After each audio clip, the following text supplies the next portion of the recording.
In this video, I wanted to talk to you guys briefly about Chiron and Aries. The intention of here is to kind of break down the message of Chiron and Aries from a very specific layer. And so the first thing that I wanted to do was actually to bring in the principalities of Aries. Because when we understand that Chiron is moving through Aries, we understand that Chiron is an energy of insecurity and the a wounded healer. So feeling like, there's some sort of deep wound or healing that we can't really access or heal for ourselves. Maybe we can heal in others, but not necessarily for ourselves. That's part of the story with Chiron. It's almost like the one point in the chart where we feel that we can't self heal. Well, I definitely want to introduce the fact that you can self heal with Chiron, and definitely check out my video that says Jupiter heals Chiron. But I wanted to talk specifically about Aries and Chiron and Aries and how the deep wound that is showing up in our personal and even global lives is showing through this Chiron and Aries transit. So when we look at the sign of Aries, there are a few things that Aries rules over, and it's not limited to this list, but some of the ones that I really want to share with you is masculinity in general, the muscles in the body, the muscular system, the testosterone. Now, Aries also rules, because Mars is related, is the ruling planet. Aries just overall rules over DNA, right? Now, there's other parts of the zodiac that also rule over DNA, but Aries is literally the blood. So this is why DNA can be connected to Aries. Clearly, Aries is the god of ruled by the god of war, Mars. So Aries also rules over war. But another level of Aries, a very basic level of Aries that we can understand, is that it rules over the eyes, right? And all of the zodiac signs rule over a certain part of your body. But I wanted to focus specifically on the eyes today because I've had a few videos about Chiron and Aries, but I haven't always really spoke about the concept and the themes of eyes.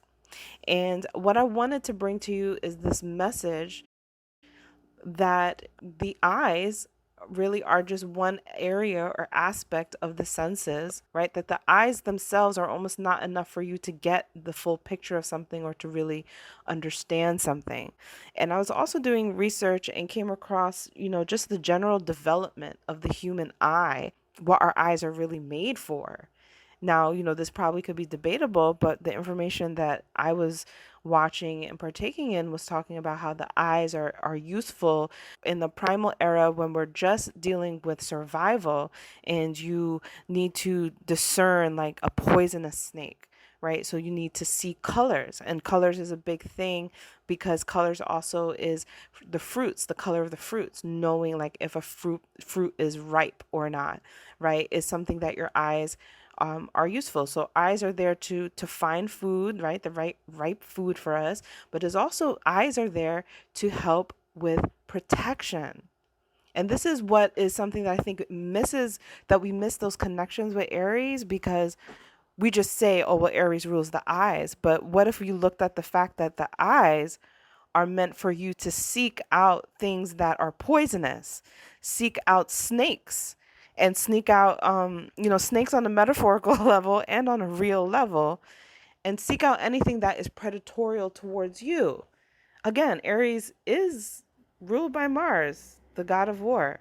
So why wouldn't your eyes be deeply connected to the fact that they're meant to help prepare you, protect you from things that could cause harm or even war to your life? So I think that that's a very interesting concept that I think we don't really talk about when we look at astrology and why the certain body parts, not just that they're assigned to the zodiac, but what is the energy reading and frequency of your body parts, right? So now when we look at Chiron, I think that the Chiron transit in Aries is really showing a wound or a missing link or misuse or overuse of the senses of sight.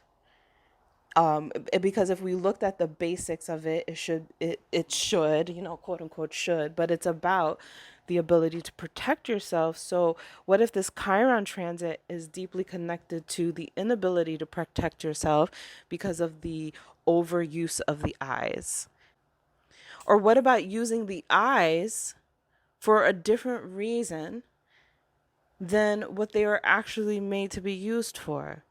I mean, if you think about humanity and its development into the modern world, maybe our eyes are progressive, they've progressed too. So they're not just used for protection anymore. But what if there is certain levels of overabuse or misuse of your eyes? Like, for instance, the concept of you can't judge a book by its cover, or drawing a conclusion about somebody or someone, maybe not necessarily based off of anything but what you see. And maybe that, that can be debatable, because let's say you're drawing conclusions that this person is harmful based off of what you see, well then you are using your eyes. But I feel like there's certain levels in which maybe, there's concepts of like the evil eye, right, where you only see negative things. You only choose to see like the threat or the harm or how people are threatened to you. So there could be that misuse of the eyesight as well. And if Aries is looking at Libra, right, and Libra is a sign of beauty, then when we say like beauty is in the eye of the beholder, right? How far or how much responsibility do we take with that, right? And what we see as beautiful versus what maybe society sees as beautiful. Do we put too much weight on making judgment about anything, even your love life, based off of eyesight, right? Or is the eyesight being abused? So this leads me deeply into another thing, which, I'm almost afraid to say it, but, we've been going through a pandemic over the past year, and the very name of it is connected to the eyes. Isn't that interesting that it's this virus, right, that is named after, the eye? And it happened, it was launched during the Chiron and Aries transit. So this transit's been going on for a minute. That Chiron and Aries transit it was happening while the pandemic really kind of the momentum took off. Isn't that interesting that Chiron and Aries, and then the most popular thing that everyone in the world is almost participating in, is also related to the eyes? I also thought about the concept of the film. I'm going to bring in two films, Bird Box. And I actually wrote on my Facebook, why shouldn't you trust your feelings, but you should trust your eyes? Do we put too much trust in our eyes, right? But discredit feelings, or intuition. I wrote that the eyes are easily tricked, because I had a conversation today about, yeah, like your eyes are easily tricked. Like if you ever watch like magic tricks, your eyes are easily tricked. What you think you see, you may not necessarily be seeing, right? The eyes are easily tricked by illusions. So how could you just trust your eyes but not your feelings, was the point of this post. How about you trust your feelings and forget about your eyes? And the minute that I wrote that, I thought about the film Bird Box, in which what people saw immediately, in this film, they die. You never actually see what it is that they see. So I think that that's also a very powerful message. But Bird Box came out in 2018. 2020 is when the pandemic hit. That's pretty close. And the theme, I don't think that Chiron was in Aries yet, but the theme here was about eyesight. And very specifically about, as soon as you look at something, you die. So I think that there's a few themes here that we can rotate, which is the eyes are used to help protect you from harm. It's like one of the scientific purpose of the eyes. So that whole idea with Bird Box, applies here. There's also just this understanding, like, what if you didn't navigate life with your eyes?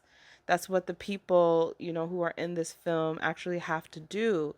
And what that creates in a human being can actually, shift a lot of things. Now, granted, they are in harm, so use of their eyes could be helpful, except for the fact that if they see it, they automatically die. So that feels like a Chiron and Aries transit, because you can't really trust your eyes. The eyes are easily tricked, or maybe you could easily lose it, like lose your mental state, lose your emotional state, lose your physical state if you rely, solely on your eyes. The Marvel movie Infinity War is always bring makes me think of 2020 because of its position of when it was launched before 2020. But there's also a very distinct, message that's happening that's very similar to 2020 in that film, in which at the snap of a moment, everything changes for people, and people are dealing with this, like, we've lost so many people, and they're still living in their world, but they're living in a whole kind of new world, almost slightly a dystopia, not dystopia, what do you call it? It is dystopia, a dystopia. But the main thing that I thought about when I thought about that movie was the character Vision, and how I believe it's Vision that is the last stone that he takes. Isn't it the last one he takes? And I don't know what if that has any significance, but it was something that I automatically thought of when I was thinking about doing this video. Was, first of all, his name is Vision, and he has like superpower senses, right? Is there something there? Is there some sort of metaphor there with the concept of the vision being the last thing that you take before Thanos snaps his finger and the whole world changes?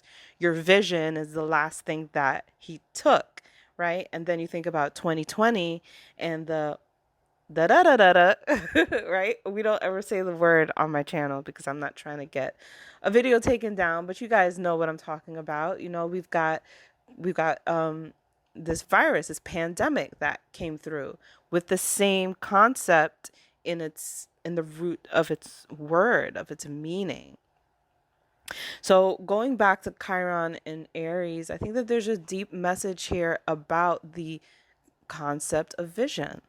And the very pandemic itself happened in a numerological year that is 2020, which is deeply connected to intuitive intuition, with the number two being double, that's double moon, and then the zeros. It's a pure feminine number based off of numerology, right? And yet 2020, like when you talk about like getting your eyesight, having the best eyesight, will refer to it as 2020 vision. So there's just so many connections here with vision, with this concept of 2020 and what we went through, and the fact that all of this happened during a Chiron and Aries, which rules over the eyes, transit. So maybe there's this overall journey, this overall message that has to do with the wound of the eyes, right? Too much emphasis over the eyes. This was happens when we have, wherever we have Chiron in our transit, we can overdo it there. We can overcompensate, right? So a transit in Chiron and Aries could be overdoing it with the eyes, right? Or the eyesight is not trustworthy.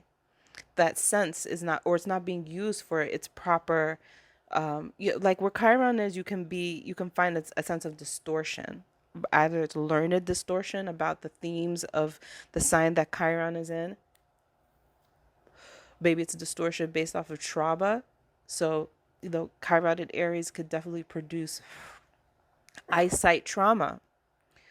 But I really feel like it's very deeper. It's deeper than that, in the sense that in order to navigate this time, no matter what side you choose on any sort of political stance of anything, to navigate more with your intuition would be the call, because Chiron and Aries, you're the wounded healer. So you're literally like, the people in Bird Box. You're walking around with your blindfolds on, showing people the way, right? The wounded healer in Aries, the leader that can't see but still knows the way, right? The leader that maybe is blocked by something about their eyesight. So maybe it's not that they can't see, but their eyesight, or their vision is taken from them, right? Or their ability to see. So what do you use when you don't have to see, but you're still a warrior?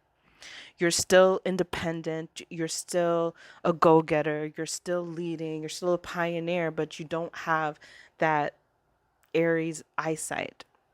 What do you do then? And I think that that's the question that I'll raise for this video on the Chiron and Aries transit. And I hope that this leaves you guys with some Questions to ask yourself: where you have Aries in your chart, there's a deep wound that you're really trying to heal, and it is off of something that has to do with a visual. What is a vision or a visual or an aesthetic or a lack or a loss of vision, of actual eyesight, or overuse of eyesight somewhere in, or overuse of judging a book by its cover kind of idea. So wherever you have Chiron and Aries, look out for that, right? Once you can see the wound, profess your own wound, right? Your own wound in the matter. Because transiting, maybe you're not born with it, but maybe it's something you're going through right now, right? Maybe you just really can't see what the right choices to make about things, or you really can't see, you can't see how all of this stuff is going to end, right? So it's a transiting energy in which, yeah, it's not going to live with you forever, but you're going through this very important level in your game. And to understand how Chiron is operating is so important, because of the fact that Aries is a cardinal sign, and anything that hits any of the cardinal signs is going to trigger that Chiron that's moving right now. So, which leads me to a few more videos that are about to come out, which is this Libra energy that is absolutely in direct opposition to Chiron and Aries. And Libra has currently got Aries Libra has currently got Aries ruling planet in her court. So she's got Mars in her court. She's got the sun there. She's got Mercury there. She's got a lot of people on her side. And all Aries has got is Chiron. And I think that this can be difficult because where Aries is in our chart is where we can tend to be more arrogant. It could be where we're, very boastful. For example, I have Aries and Mercury. So I have a more boastful, direct way of comprehension and communicating with people, right?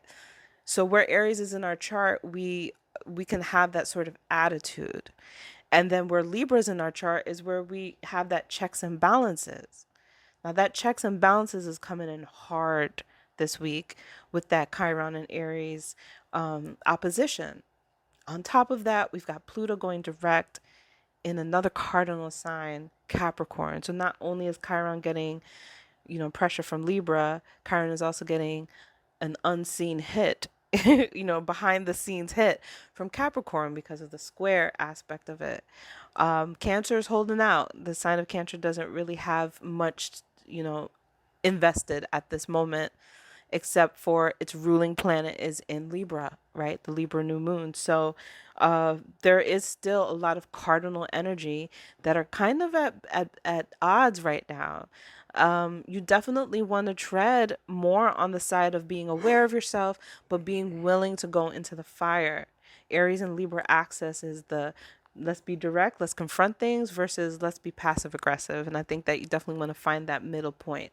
But I also want to bring the message about this week through the Chiron and Aries lens, which is check your own sight and how you're viewing things, right? And take ownership for the fact that if there may be something about how you're seeing things that is not what it actually is, or just not serving you, or is coming from a deep wound, right? And this is happening for everyone because everyone's got Aries in their chart. Okay, thank you so much for tuning into this video, and stay tuned for the other transits that I will be covering for this week.